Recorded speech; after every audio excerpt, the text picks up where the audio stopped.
இந்து மக்கள் கட்சியின் நிறுவன தலைவர் அர்ஜுன் சம்பத் ஆதிசைவ சிவாச்சாரியார்கள் கூட்டமைப்பின் கோவை மாவட்டத்தின் சார்பாக பாராட்டி கௌரவிக்கப்பட்டது.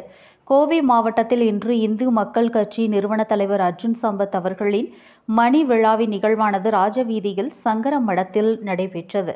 அதில் ஆதிசைவ சிவாச்சாரியார்கள் கூட்டமைப்பு கோவை மாவட்டத்தின் சார்பாக நிறுவன தலைவர் கலிபோர்னியா சுவாமிநாதன் அவர்களின் அறிவுறுத்தலின்படியும் கோவை மாவட்ட தலைவர் மணிகண்ட சிவாச்சாரியார் தலைமையிலும் மணிவிழா காணும் அர்ஜுன் சம்பத் அவர்களை பாராட்டி கௌரவிக்கப்பட்டது.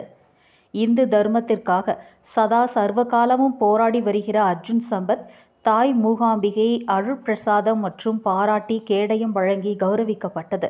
இந்த விழாவில் அகில உலக ஆதிசைவ சிவாச்சாரியார்கள் கூட்டமைப்பின் கோவை மாவட்ட தலைவர் மணிகண்ட சிவாச்சாரியார் தலைமையில் அனைத்து நிர்வாகிகள், சிவஸ்திரீகள் மற்றும் இளைஞர் பேரமைப்பாளர்கள் கலந்து கொண்டு விழாவினை சிறப்பித்தனர்.